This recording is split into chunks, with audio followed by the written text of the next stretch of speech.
Hey, welcome to Scratching the Surface. I'm Jarrett Fuller, and this is a podcast about finding your place in design. Today's episode is honestly one of my favorite conversations that I've had for the podcast. I am joined by the great architecture critic, educator, and writer Reed Kroloff. Earlier this year, Reed was named the Dean of the Illinois Institute of Technology's College of Architecture. But before this, he was the director of the Cranbrook Academy of Art and the Dean of Tulane University's Architecture School, and was the editor-in-chief of Architecture magazine. He's also the principal of Jones Kroloff, a design consultancy that helps clients envision their projects and helps them select designers. So as you can imagine, we had a lot that we could talk about. This conversation begins with Reed in architecture school and feeling like he's not sure he's cut out to be an architect, and how this feeling led to the multifaceted career that he's had that spans writing and criticism and teaching and administration. We also talk about how writing and teaching influence his own thinking, the evolution of design criticism, and how he's thinking about his new role as dean at IIT. This conversation could have easily gone on for another hour. I found it completely inspiring and informative, and just really admire the career that Reed's built over the last 30 years. For the month of December, Scratching the Surface memberships are on sale for $40 if you use the coupon code STS2020. If you are a fan of the podcast, these memberships truly help keep the show going. It helps with costs and the ongoing production. And for just $40, you can help sustain the show for the next year. Monthly memberships are also obviously available for $5 a month. And members get an exclusive monthly newsletter that collects news and writing about design and criticism and writing and expanded practices. We obviously couldn't do this show without these memberships, and I would love for you to join and love for you to help if you can. Again, to sustain the show for a year for only $40, you can use the coupon code STS2020. Thank you, as always, for listening, and enjoy this conversation with Reed Kroloff.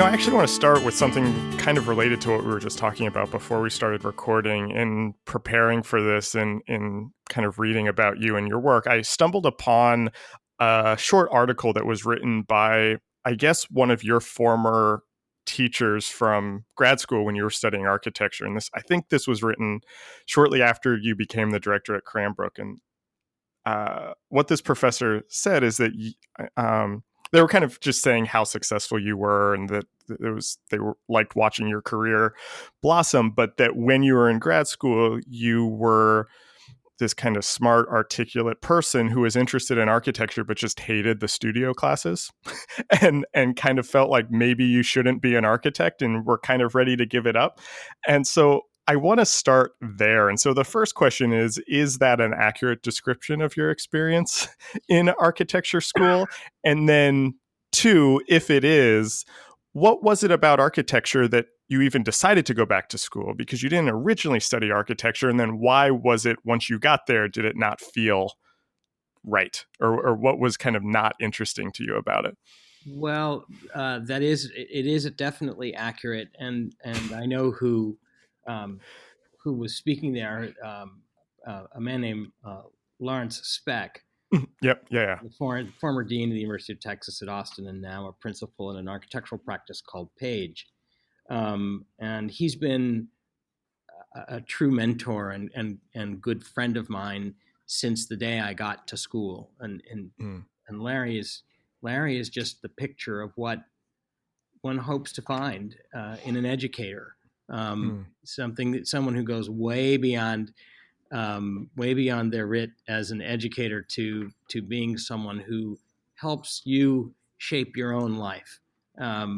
Very carefully asking the right questions and pushing you here and there until you get on a path that makes sense for you, and without ever shaping it for you, having a huge, which one shouldn't do, Right. having a huge impact on you nonetheless. And I truly owe my entire career over and over again to Larry's guidance. So I'm glad you got to see that.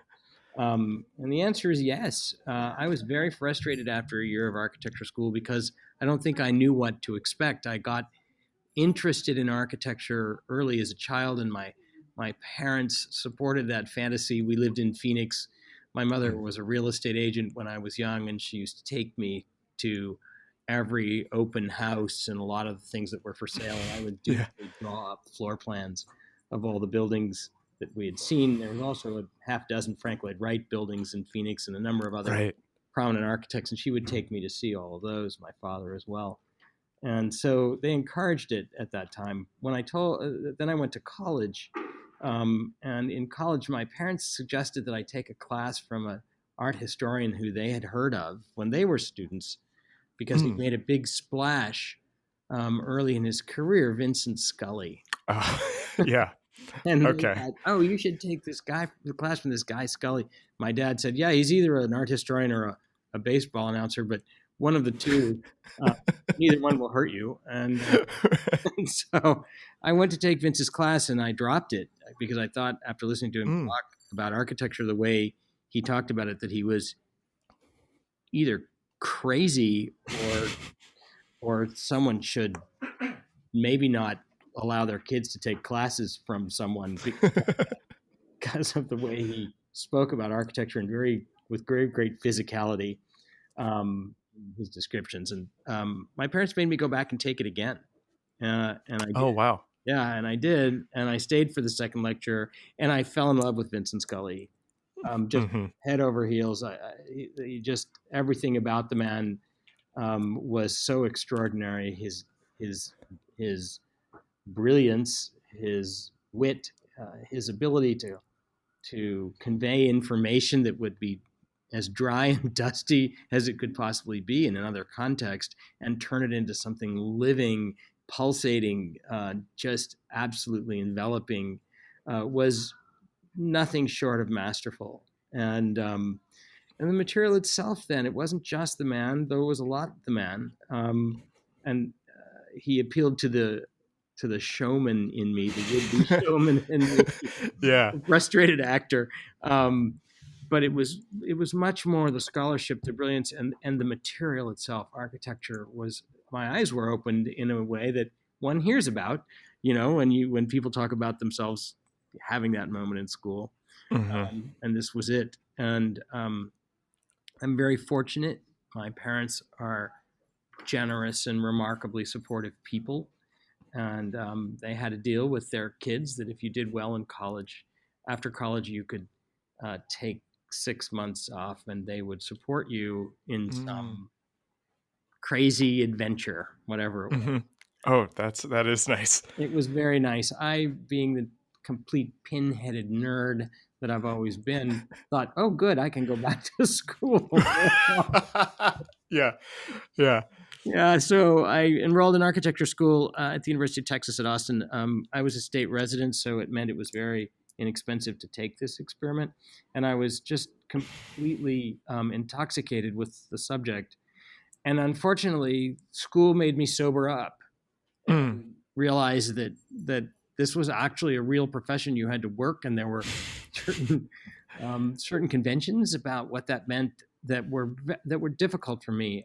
I'm not artistic, and learning to draw was painful at that stage. And there were others who could do it with such facility and so quickly, and that was frustrating. And the kind of romantic side of the profession, of the educational aspects of architecture, were quickly overwhelmed for me by the practical.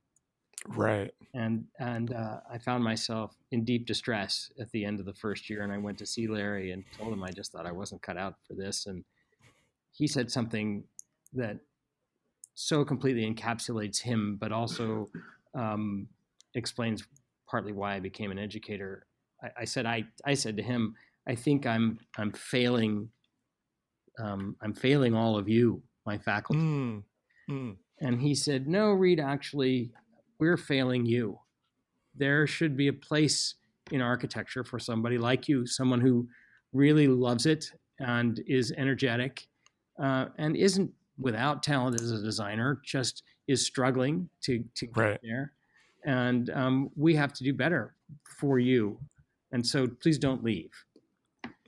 And so I stayed, and he helped me in terms of how I could do better in design and drawing, and it became easier for me, as it does for everyone who stays with it. Mm-hmm.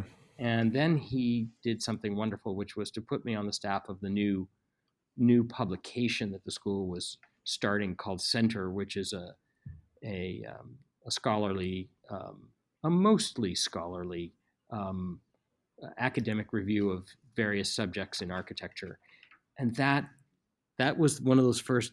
That was the second magic switch. So Yeah. Vince was the first. Vince Scully was the first magic switch. Larry Speck and Center was the second magic switch.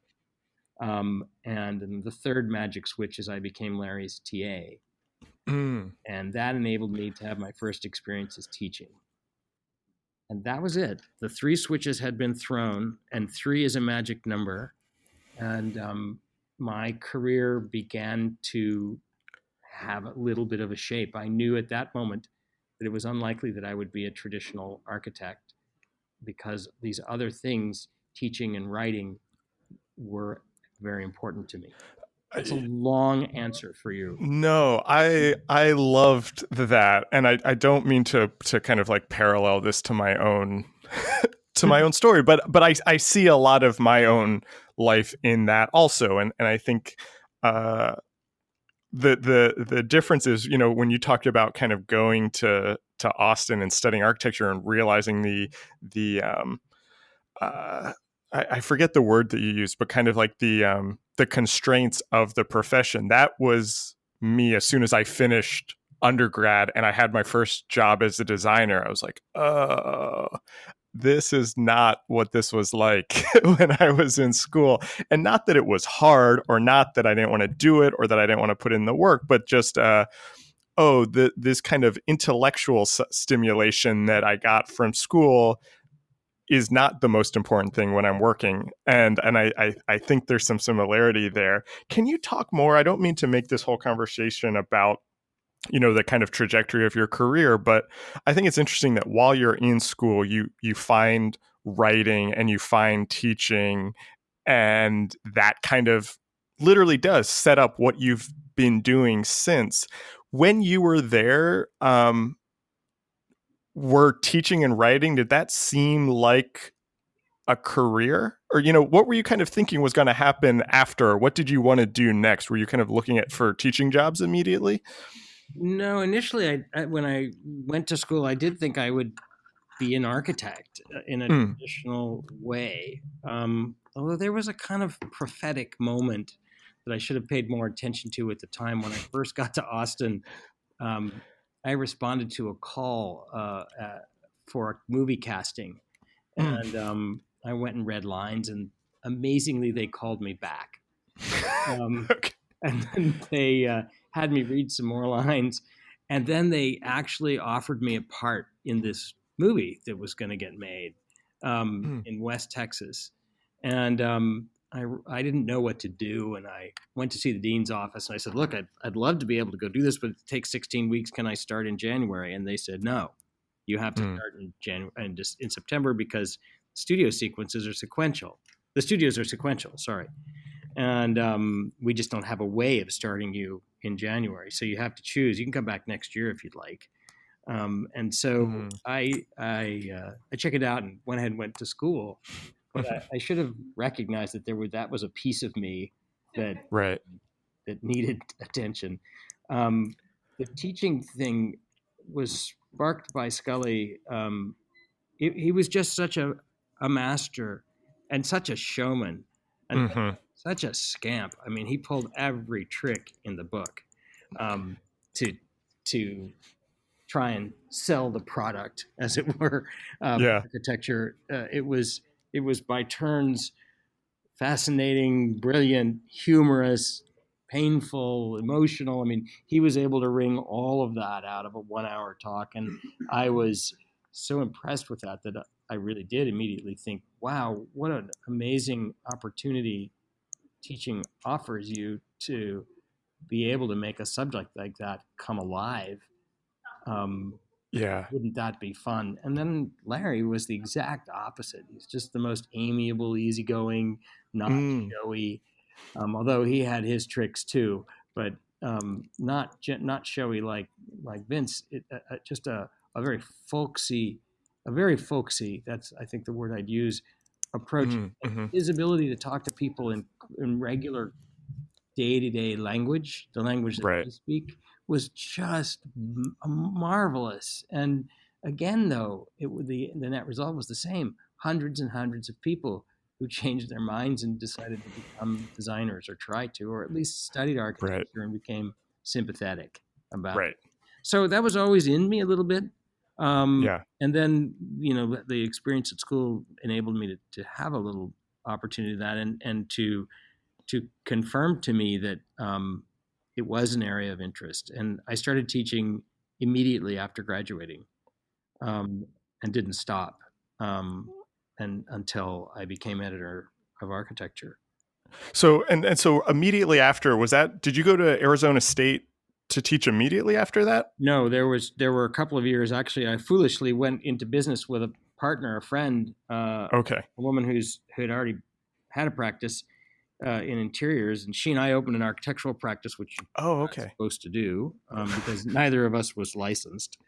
So, and you have to work for a licensed architect before you can do that. So, but we had clients, and so we thought it would be fun. And it wasn't really architecture; it was really more kind of simple design and additions. But we both started teaching to support ourselves in the interior design program at the University of Texas at Austin, Okay.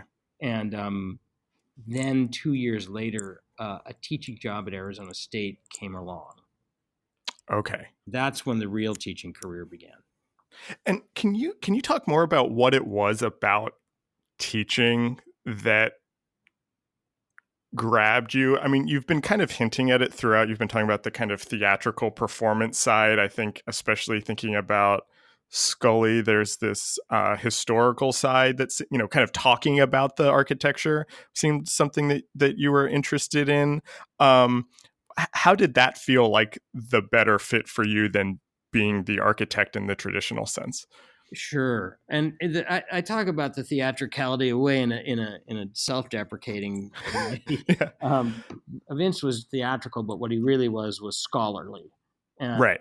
I know what you mean. Yeah. yeah, so that appealed to me. It appealed to me that you could convey scholarly information, which is often so dry, in a fashion that was so engaging and so appealing that people really lost a sense of where they were and just became one with the subject. You couldn't help it, and it was Mm-hmm. like a great minister, on a depending on your faith, on a Saturday or a Sunday or a Friday, uh, Mm-hmm. and it was again and again he would take you away, and when the class was over, it was really disappointing because you were back into regular life again, and Right. it was Right. abrupt. It was suddenly the lights Right. went on, and that was it. And so the ability to get people excited about the subject of architecture, which excited me, um, really truly underlay my desire to be a teacher, which in academia is not necessary, in higher learning is not Mm-hmm. really the fundamental mission of the institution, which is primarily research. And Right. I didn't realize that, and that too was problematic for me and caused Yeah. difficulties later because I'm not a researcher. I don't have a PhD, and I don't want to become the writer of long form, deeply researched pieces. That is not of interest. And so once again, I found myself in a weird position, wanting to be in the field and yet not really cut out for exactly the Right. direction. Right. So I got the I, opportunity to do it a different way. yeah, I'm curious about that, and I don't know exactly. As you were talking about that, I was trying to figure out the word that I'm looking for, and I don't. The word I keep coming back to is process, and I don't mean that. Maybe like your approach or your point of view, how that is different, or how that is where it's different and where it's the same, whether you are teaching versus writing or editing. So you were the editor of Architecture Magazine, where that is literally text to page. Was that process, kind of forming those essays, writing that, or then when you were editing, possibly editing other people, how is that different than standing in front of a room talking about these things? Was it, were subject matters different? Was kind of your process of structuring those different? How can you talk about that kind of back and forth a little bit? Yeah, I love that as a question. I haven't really thought about it particularly in those terms, but they do share a lot in common. My writing started with a newspaper in Phoenix.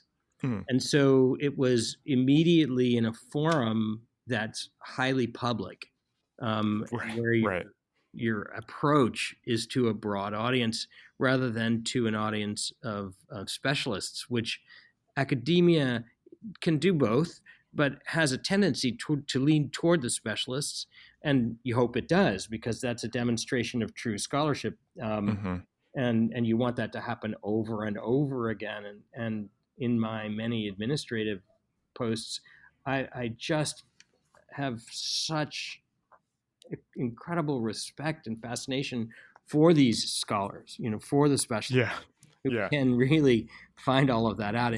And I try and support it as heavily as I can, because it's a critical function in any discipline. And we're not just a profession, we're a discipline, but we're a profession too. And that's one of the beauties of architecture. And it's part of what I think, had I known how to talk about it better, then I might have been able to articulate, which is part of the beauty of this field, is that it is both. It is both a profession out there making and doing, and it is a discipline, something with clear rules and terms of engagement and methods of investigation, and tempering and trying, and testing. And that that leaves so much room for investigation for anybody for whom that is a pleasure, and so many different ways of doing it. You can be scholarly, and you can be out there hammering and sawing and be equally engaged by the profession. And that, to me, it took me a while to recognize that and understand it, but it is that. And the same is true in the writing and the teaching. Both of them are attempts to, I think, to identify themes, identify arguments, identify conversations, identify ideas, and help expound upon them, help extend them to audiences that might not have gotten them before or encountered them, whether it's in the written word or the spoken word. And the newspaper versus the magazines, that's too similar. Those are the same. Although in my case, it was a newspaper that was a general circulation newspaper, the Arizona Republic, which is the big paper in Arizona. It's the daily in Phoenix, versus Architecture magazine, which is highly directed toward professional practicing architects. So the Right. different audiences, but nevertheless overlap between the two. And we worked very, very hard at Architecture, where we had just an amazing group of people working at the magazine at that time, that tried to reshape that magazine to appeal more to a general audience, and yet Mm. not lose the architects at the same time, to help bring those two together, if you will. Yeah. How did you go about doing that? Or what, this is something that I'm always fascinated by when I talk to people who are writing for, architecture critics who are writing for major newspapers, is how do you write about architecture in a way that somebody who maybe thinks they know nothing about architecture can get something out of it and learn it, but then also somebody who is right in the middle of the profession can also read it and not feel like this person has no idea what they're talking about, or, oh, I actually learned something from this also. How do you kind of strike that balance, or how do you hit both of those audiences? Well, in an architectural magazine, you have an opportunity to do it in a number of ways that are convenient. So some subject matters, let's say let's say structural technologies or material technologies, you can break those out into separate conversations, separate kinds of stories, separate sections of the magazine. so that and someone with expertise can look at that and know that they'll be engaging material and conversations that are familiar with them and are in a language that they'll understand, and a language that expects a certain amount of expertise before you start. And then there are stories and subject matters that you can move into more general conversations. And we did that wherever we could by trying to tie architecture to popular culture, trying to remind architects that remind them that they are part of a much larger cultural enterprise, and that they have to see that and respond to it at multiple levels at all times. And that's just preaching to the converted. Good, the strong architects love that. That's why they're in the field. It keeps them going every day. They get excited about it. And we tried to move that magazine away from a rather hackneyed approach to architectural journalism and toward one that was informed by that kind of recognition of architecture as a popular cultural medium. The newspaper is much easier. I was the critic. My job was to talk to general audiences about subject matters that were of interest to them. And there are so many of those, especially in a place like Phoenix, which is where I lived at the time, which is just who's the physical environment of which has just been so badly abused by so many players that it's picking low fruit. Yeah. You were the editor of architecture in like the late 90s, early 2000s, and I got interested in graphic design in the early 2000s when I was a teenager.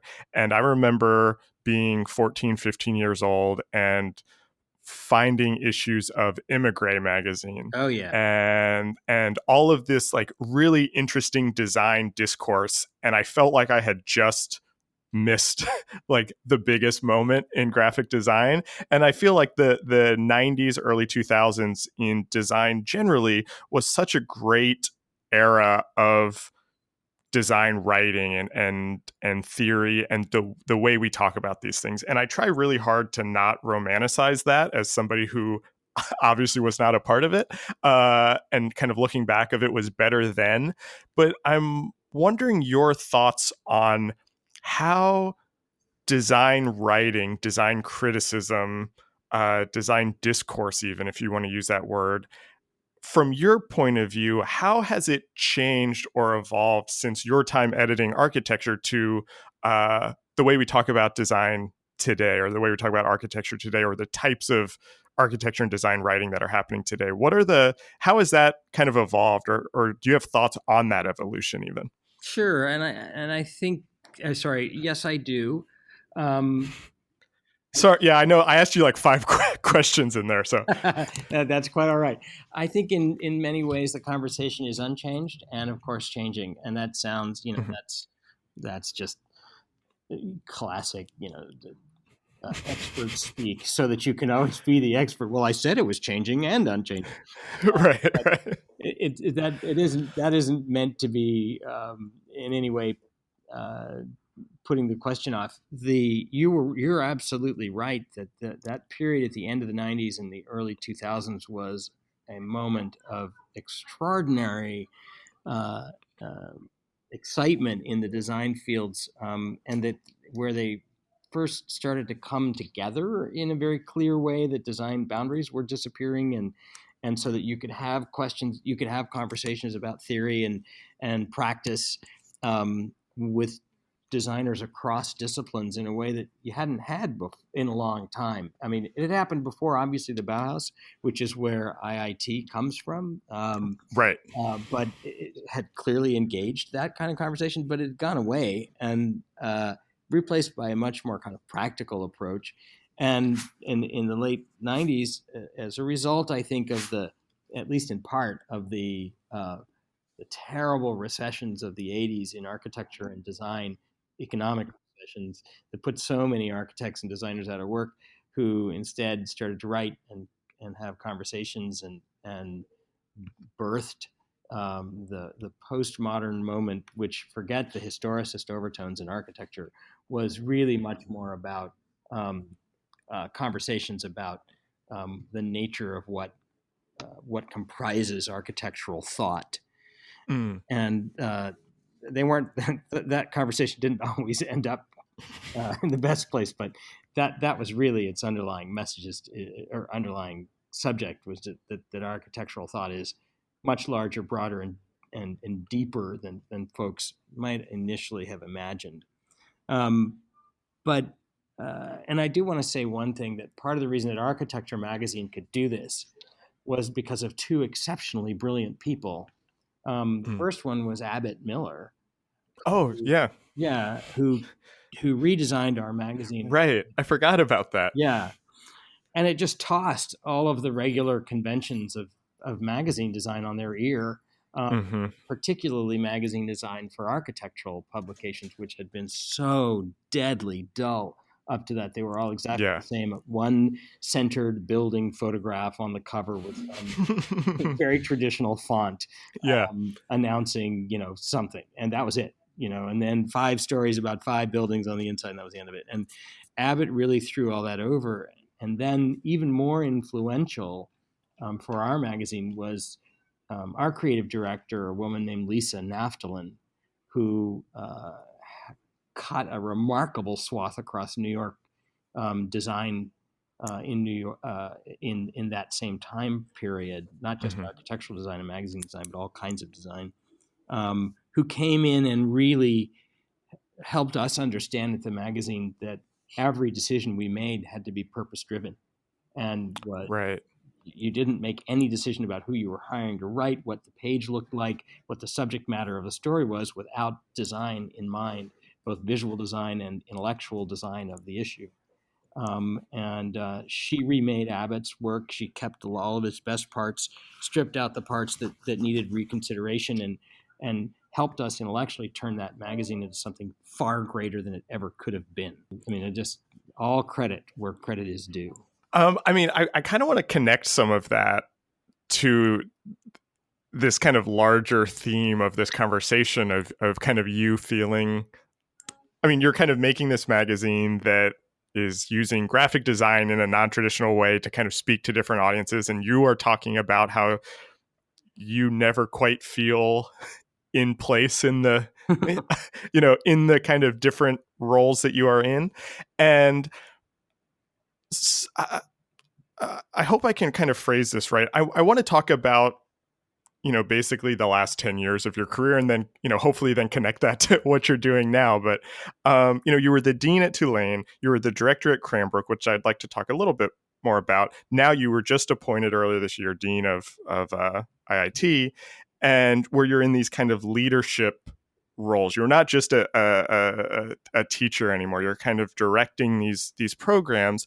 And I'm thinking about your background and this kind of experience of kind of straddling worlds or feeling kind of out of place in those worlds, and how that influences you now running these programs or running these schools. And I'm thinking about 2 people that I've talked to before. I just recently talked to Vishaan Chakrabarty, who I saw that and won a grand prize with. We're good buddies. And he and I talked. Someday I'm going to grow up to be as smart and as clever, as elegant and urbane and good looking as John Chakrabarty. I know exactly what you mean. Have to be in another life because he's so far ahead. I'll never. He that conversation was so interesting to me when I talked to him. But we talked about his new role as dean, and this idea of the practitioner dean and the kind of reciprocal nature of that. But I also talked to Christopher Hawthorne, the former Los Angeles Times design critic, who's now the chief design officer of the city of Los Angeles. And former contributor to Architecture magazine. Right. Thank you very much. It all comes together. It all comes together.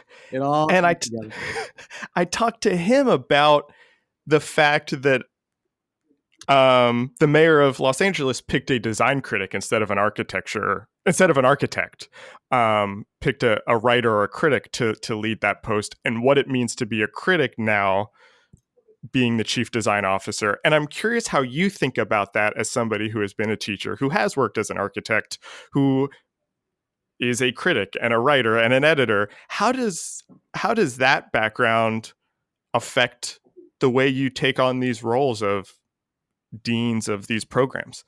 Well, I think that's a another really great question in a whole string of them.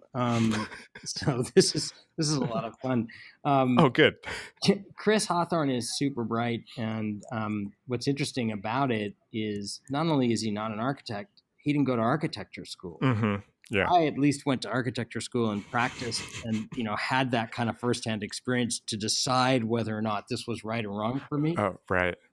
Chris came at it as a traditional journalist, and we met him when he was in the design journalism specialty program at Columbia. Oh, right. For already practicing journalists. I think he was out in Seattle, I believe, writing for either the Reader or one of the local Seattle papers, and he's just a terrific writer and very Mm-hmm. thinker. And what was great about having him write for us is we got rid of at architecture most of our traditional architectural writers in favor of journalists and novelists and artists in order to try and broaden the tone of the magazine. And Chris was one of those, and he did a great job. And what was clear then, when he was very young, and has remained clear as he has reached middle age, is I'm sorry, Chris. Anybody who has semi-grown kids or has like Right. a job that's approaching middle age, he has a really broad vision, and this is getting to answer your question. I think part of what has enabled me to move from academia to the private sector, one of the things that I would add to the kind of 10 years of my last 10 years was that I've run a private practice for 5 years that helps people find architects for projects and consults on what it means to make an architectural project and on big, interesting projects. But that bouncing in and out is what, and Chris's vision, and he's not alone. There are plenty of other people like this. I think gives them the ability to look out across a complicated field and start to see common denominators where others might not have seen them, where others' vision is either constrained or is trained toward the particular. Those that are trained toward the general can see things in ways that others might not see. That doesn't make it superior, it just makes it different. And I think is a subtle argument for the strength of liberal arts education. Yeah. But and Chris is a product of that as well. And so you started this question from the position of being a man out of time and space, and I've never felt like that hurt me. I've always felt like it helped. Right. And I still do feel like it helps. Yeah, I mean, when I asked that question, I was thinking about kind of the Vashon practitioner dean versus the Reed practitioner dean. Well, I was like, you're kind of neither. You're not really the Christopher Hawthorne critic, now chief design officer, and you're not quite Vashon practitioner dean, but you're also kind of both of them. Yeah. And so I was kind of curious how you think about that. So that's that. I think that kind of the way you talked about kind of toggling in and out of these different modes is exactly right. Yeah, it's an oscillation, really. I mean, I love thinking of myself as a composite of Chris Hawthorne and Vishon Chakrabarti. That would be a pretty interesting thing to be. I would be a lot smarter than I am right now, and probably taller too. But but you're right. That oscillation has been. I don't think I was aware of it when I was young. Mm-hmm. But I became aware of it relatively quickly because before I was 30, well before I was 40, I had, in my mid 30s, I had already, and I went to school late, so this doesn't start till I'm almost let's see, I'm almost 30 years old before any of this begins. So in a relatively short period, I'm in and out of teaching and Mm. journalism and practice all at once, and it's exhilarating. It's exhilarating, but it's a little lacking in direction. And Right. as direction starts to take hold, then it becomes a very different kind of conversation, and one in which I can actually look back and say, well, what did we do over here? And how could that inform what I'm doing over there? And Mm. so every day here at IIT, which after all is a very different kind of place. This is a technical university, Yeah. right? And really wants to be understood as that. I'm not a technician, and I'm Mm-hmm. not an Mm-hmm. engineer. I'm not a licensed architect. So how do you work in an institutional setting that has this storied history of technical invention, excuse me, Right. Right. Right. invention, and an architecture of both design invention and methodological invention. After all, Mies had a very particular way of teaching the Mm-hmm. subject of architecture, and having run the Bauhaus, had the experience, a very different kind of experience there. Right. And it's also interesting to remember here that the Institute for Design is here as well, which was Laszlo Moholy-Nagy, one of Right. Yeah. Mises' colleagues, coming to Chicago completely separately and ending up not very happily for either one of them personally in exactly the same place, Yeah. and both coming up with a very different interpretive pedagogy. So that kind of question about pedagogy in an unusual place, or sorry, in a place that you might not expect it to be, is one that I find really invigorating. And I do look across all of these other things and say, well, how does that have an effect on a university that's trying to move forward in a highly technologically driven age, right, and remain Mm. relevant, Mm-hmm. and not only relevant, but to help define relevancy. How does it, how do you reach across these other disciplines and bring that to play in, and I think about it all the time.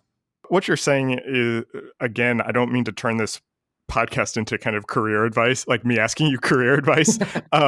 But I again see so much of myself in the way you are talking about your career, in that, and feel like I've had this career where I've gotten to where I've worked as a designer, I've worked as a teacher, I've worked as a writer, I've done all these things, and kind of thinking about that direction. And I've started thinking about kind of settling into academia. And I think, my 10-year plan would be to direct a design program, dean, kind of what you have done.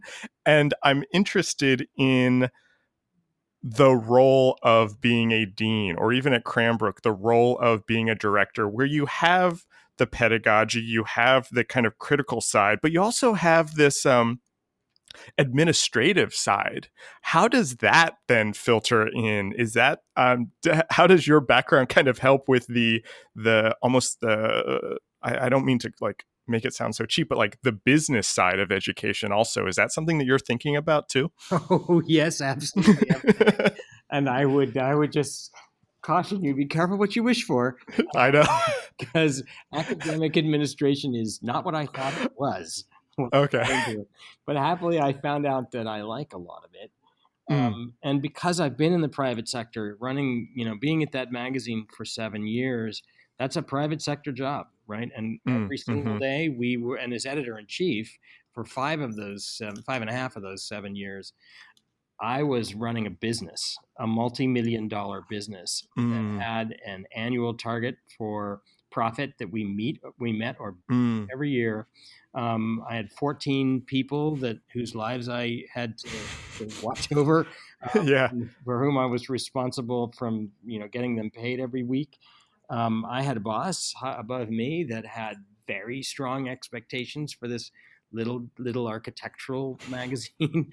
Mm-hmm. And so that was a very quick immersion into the private sector. And then when I left to Cranbrook about in 2014, um, my partner and I had opened this private practice in around 2002.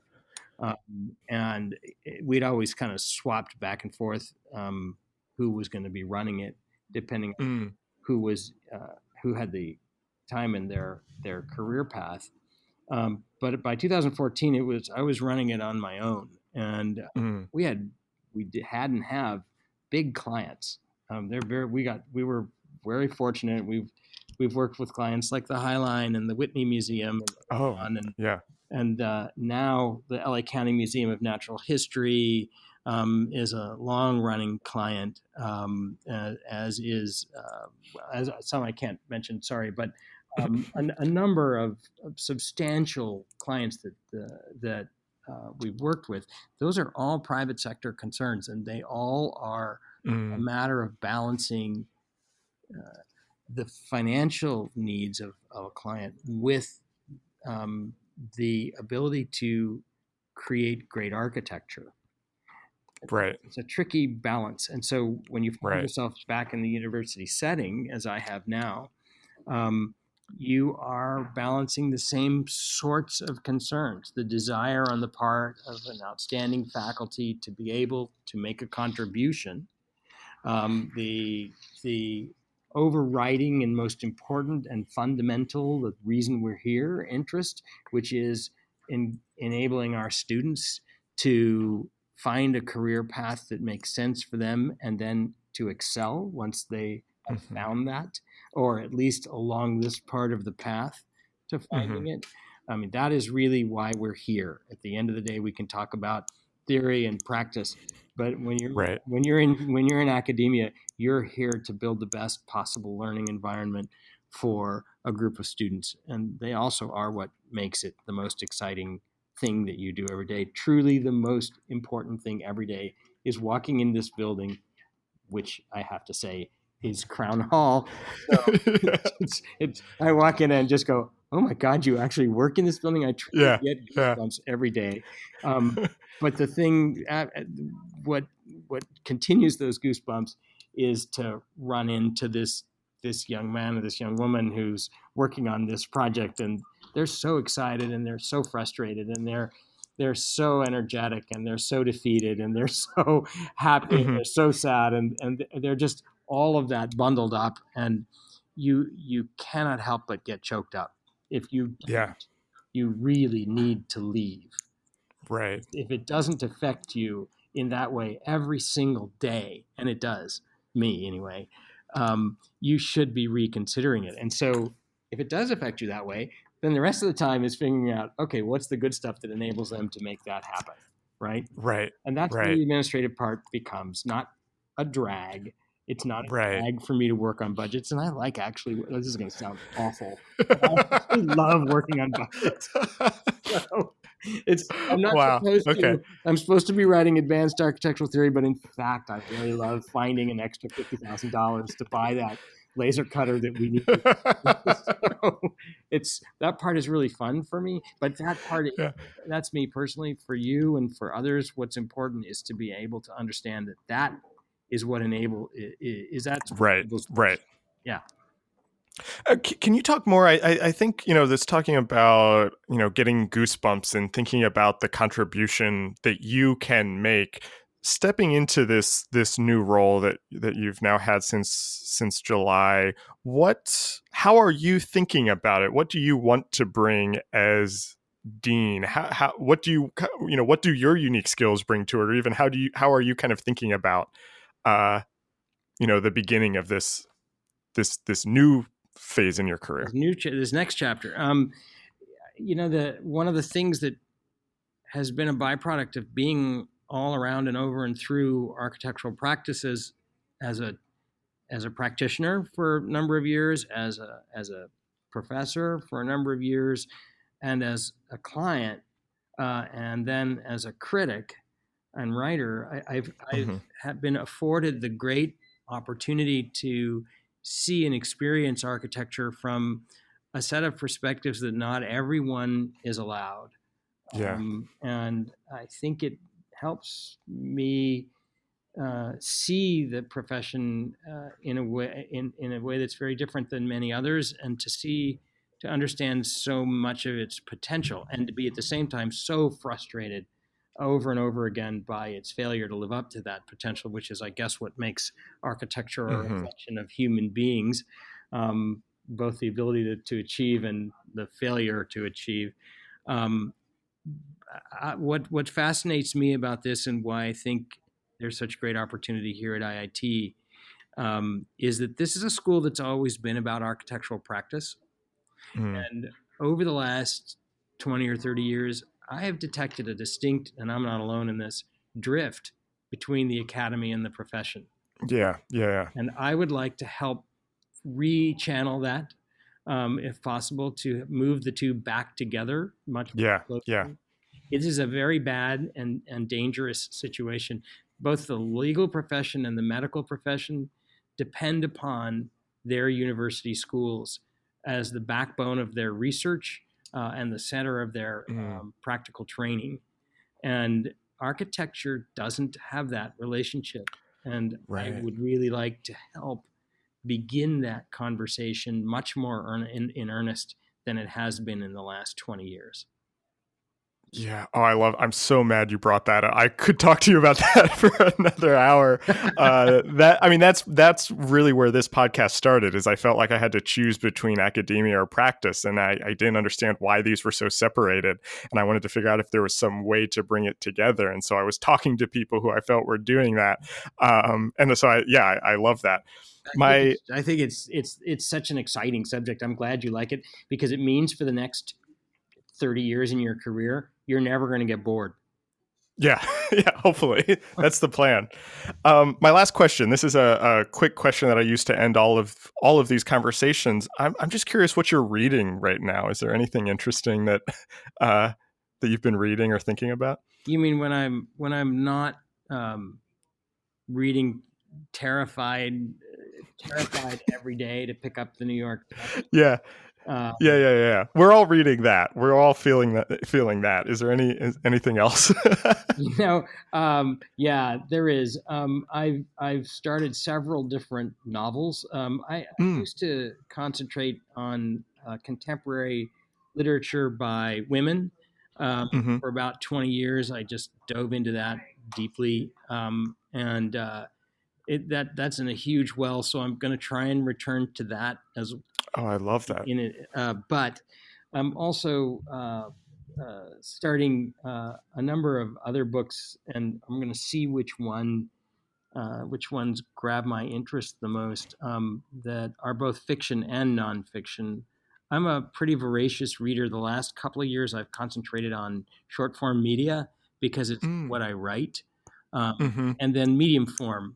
So short form newspaper, medium form something like the New Yorker, or the Atlantic.